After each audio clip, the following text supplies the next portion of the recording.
Yes, dear students, today's topic is velocity.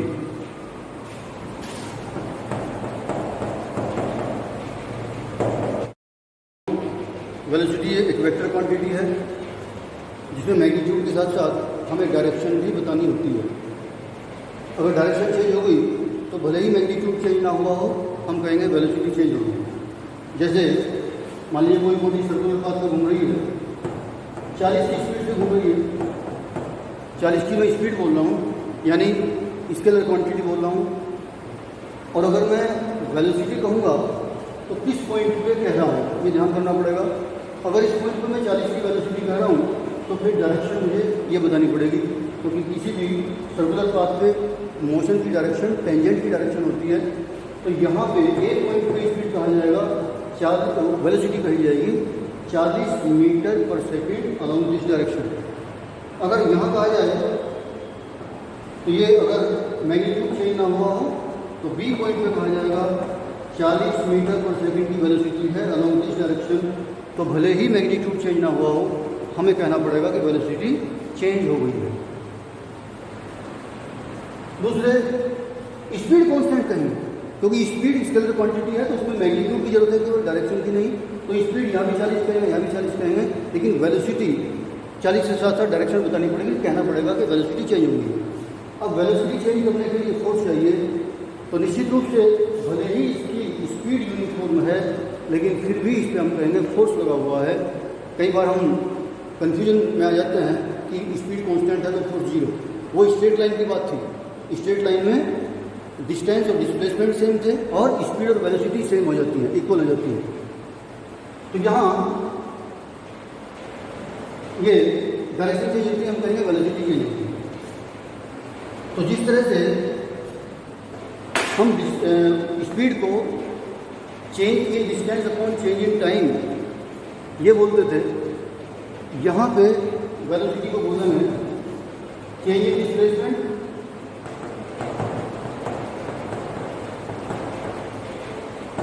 Upon change in time interval.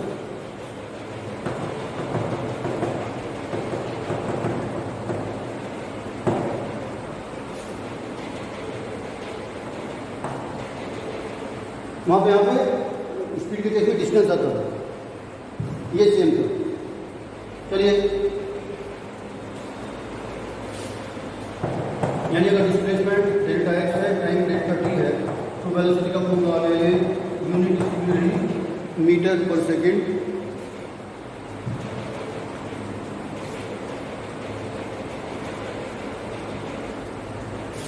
उसी तरह से यहाँ भी एवरेज वेलोसिटी, इंस्टेंटेनियस वेलोसिटी बिल्कुल सेम डेफिनेशन रहेगी। इंस्टेंटेनियस में वही limit delta t tends to zero and delta x for delta t average velocity. बस डायरेक्शन का फर्क है, लिखने का तरीका तो वही रहेगा।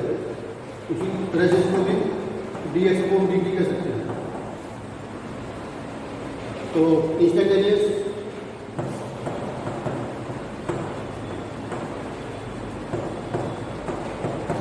तो इंस्टेंटेनियस वेलोसिटी उसी तरह से it is limit of average velocity for very small time interval. चलिए, करीब करीब जैसे स्पीड था बिल्कुल ऐसी वेलोसिटी है, थोड़ा डायरेक्शन का डिफरेंस आया। अब इसमें कुछ ग्राफ के बारे में स्टडी करते हैं। Position time graph.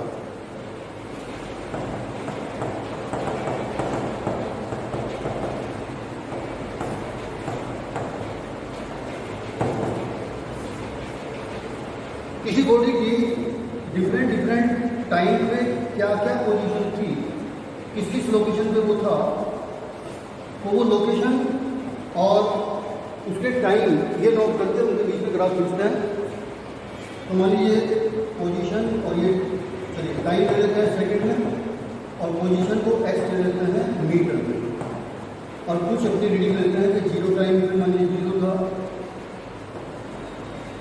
5 सेकंड बाद वो 10 मीटर डिस्टेंस पे था, 10 सेकंड बाद 20, 15 सेकंड बाद 30, 20 सेकंड बाद 40। इस तरह के डेटा हमारे पास है, क्योंकि हमें पोजीशन और टाइम के बीच में ग्राफ खींचना है, इसलिए पोजीशन और टाइम की हमारे पास वैल्यू होनी चाहिए। मान लीजिए इस टेबल के अकॉर्डिंग हमारे पास ये टाइम है और ये पोजीशन है, तो हम देख रहे हैं कि टाइम में इंटरवल 5-5 सेकंड का हो रहा है और डिस्टेंस में इंटरवल 10-10 का हो रहा है। यहाँ से 10 का डिफरेंस, यहाँ 10 का डिफरेंस, यहाँ 10 का डिफरेंस। तो ये हम कह सकते हैं कि हर 5 सेकंड में बॉडी बार बार 10 मीटर कवर कर रही है, हर 5 सेकंड में 10 मीटर। तो जब कोई बॉडी इक्वल टाइम इंटरवल में इक्वल डिस्टेंस ट्रेवल करे तो हम उसकी मोशन को कहते हैं यूनिफॉर्म मोशन। तो ये पोजीशन टाइम ग्राफ सबसे पहले मैं कर रहा हूँ यूनिफॉर्म मोशन। तो यूनिफॉर्म मोशन मैंने बताया कि इक्वल टाइम इंटरवल में इक्वल डिस्प्लेसमेंट, स्ट्रेट लाइन है तो इक्वल डिस्टेंस भी कर सकते हैं, और ये मैं स्ट्रेट लाइन का ही ग्राफ कर रहा हूँ।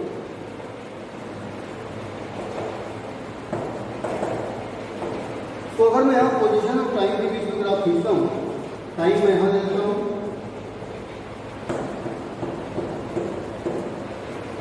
डिस्टेंस यहाँ पे ले लेता हूँ,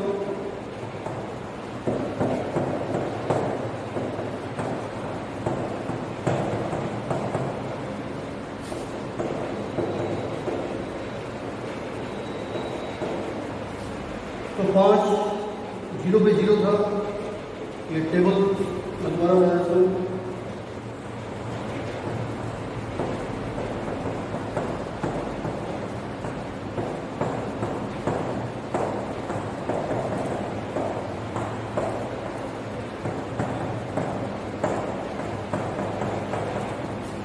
तो 0 पे 0 था, 5 पे 10 ये निशान आ गया, 10 पे 20 ये निशान आ गया,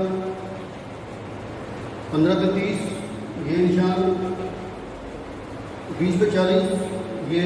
हम देख रहे हैं कि स्ट्रेट लाइन आ रही है। तो जब कोई बॉडी यूनिफॉर्म मोशन में होगी, यानी इक्वल टाइम इंटरवल में इक्वल डिस्प्लेसमेंट करेगी, तो उसका पोजीशन टाइम ग्राफ एक स्ट्रेट लाइन आएगा। तो ये यूनिफॉर्म मोशन का पोजीशन टाइम ग्राफ याद रखेंगे। अगर इस पोजीशन टाइम ग्राफ से मैं वेलोसिटी निकाल दूँ तो ये एक इम्पोर्टेंट क्वेश्चन बन जाता है कि पोजीशन टाइम ग्राफ से वेलोसिटी हम कैसे निकाल सकते हैं। तो मान लीजिए इसमें मैं कोई 2 पॉइंट ले लेता हूँ, ए और बी। जिस टाइम पे मैं ग्राफ पे 1 पॉइंट दिखा रहा हूँ, उस टाइम बॉडी 10 सेकेंड्स ले चुकी थी। 10 सेकेंड बाद वो ए पोजीशन पर पहुँचा, और ए पोजीशन पर उसका डिस्प्लेसमेंट था 20 मीटर। तो 10 सेकेंड में वो 20 मीटर डिस्प्लेसमेंट पे था। उसके बाद बी पॉइंट पे देखता हूँ तो 15 सेकेंड बाद उसका डिस्प्लेसमेंट था 30 मीटर। तो इस टाइम इंटरवल 10 से 15 के बीच जो डेल्टा टी की वैल्यू 15 वो 5 सेकेंड बनी। इस टाइम इंटरवल में उसने जो डिस्प्लेसमेंट ट्रेवल किया डेल्टा एक्स वो था 20 से 30 मीटर, यानी 10 मीटर का डिस्प्लेसमेंट ट्रेवल किया।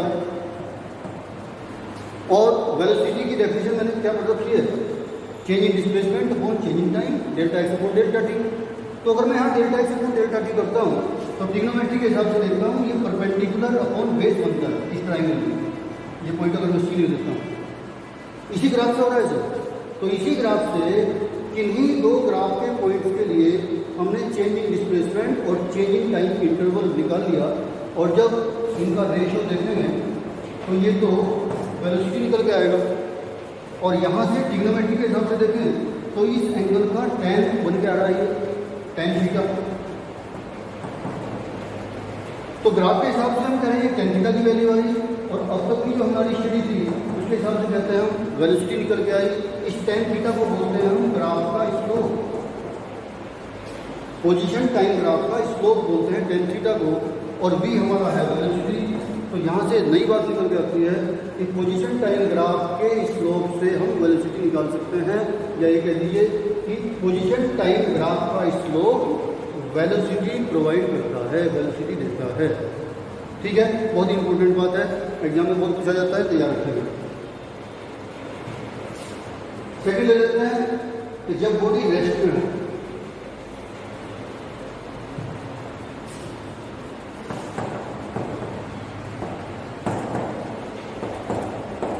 बॉडी एट रेस्ट, ये सेकंड पार्ट, पहले वाले को बंद डाल देंगे।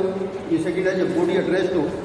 रेस्ट में बॉडी का मतलब है कि जब बॉडी की पोजीशन टाइम के साथ चेंज ना करती हो। बार बार हम टाइम देखते हैं तो बॉडी उसी पोजीशन पे हमें दिखाई दे रही हो, तो हम कहते हैं वो बॉडी रेस्ट पे है।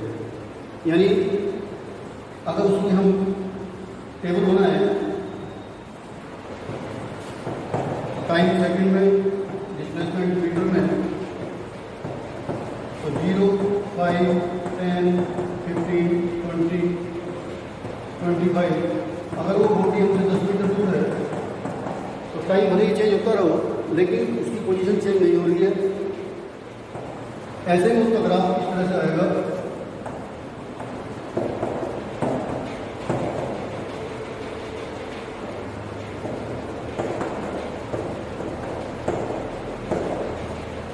ये टाइम सेकेंड 0 टाइम पे देख रहा हूँ तो भी 10 मीटर, 5 सेकंड बाद तो भी 10 मीटर, 10 सेकंड बाद तो भी 10 मीटर, 15 सेकंड बाद भी, 20 सेकंड बाद भी, यानी इसका ग्राफ आ जाएगा टाइम एक्सिस के पैरेलल। तो जब ऐसा ग्राफ होगा तो हम कहेंगे बॉडी रेस्ट में है। तो रेस्ट का ग्राफ ध्यान रखेंगे। एग्जाम में किस तरह से क्वेश्चन पूछा जाता है कंफ्यूज करने के लिए कि ग्राफ को इस तरह से बना दिया जाता है। तो कई बार स्टूडेंट गलती कर देता है कि स्ट्रेट लाइन ऐसे बता रखी है जो स्ट्रेट ऐसे थी किसी एक्सिस के पैरेलल तो रेस्ट में होगी, लेकिन ये गलत हो जाएगा। टाइम एक्सिस के पैरेलल मैंने बताया, टाइम एक्सिस के पैरेलल है तो पोजीशन चेंज नहीं होगी। अब ये है पोजीशन एक्सिस के पैरेलल, तो इसमें 5 सेकंड पे ही वो 10 मीटर दूर भी है, 20 मीटर दूर भी है, 30 मीटर दूर भी है। तो एक ही टाइम पे बॉडी हमें एक से ज़्यादा डिस्टेंस पे कैसे दिखाई दे जाएगी? तो ये हो जाएगा इम्पॉसिबल, ऐसा हो ही नहीं सकता। याद रखेंगे। या कई बार यहाँ पे टाइम दिखा देता है और यहाँ पे पोजीशन दिखा देता है और फिर ग्राफ को ऐसे ही पूछ लेता है, फिर कंफ्यूजन हो जाता है हमें कि ऐसे ही था, लेकिन ये भूल जाते हैं कि यहाँ पोजीशन एक्सिस दिखा रखी है। तो वो भी ध्यान रखेंगे कि एक ही टाइम पे एक से ज़्यादा पोजीशन किसी बॉडी की हो नहीं सकती। याद रखेंगे इसको।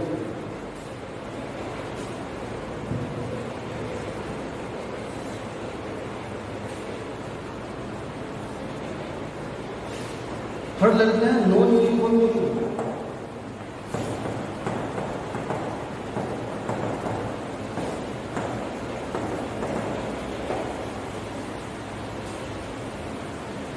नॉन यूनिफॉर्म मोशन का मतलब है कि टाइम के साथ साथ पोजीशन यूनिफॉर्मली चेंज ना हो रही हो।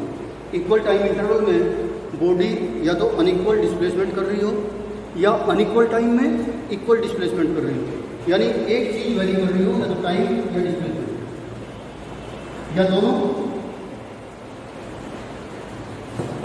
Time second, displacement metre, 0, 5, 10, 15, 20। मानिए स्टार्टिंग में 0 पोजीशन पे थी, उसके बाद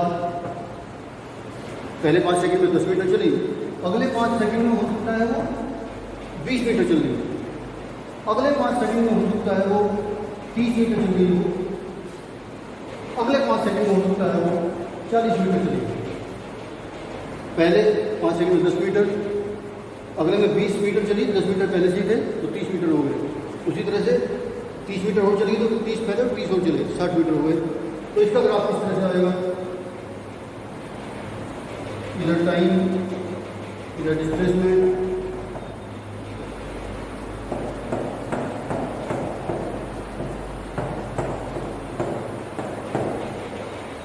लगा लेते हैं निशान।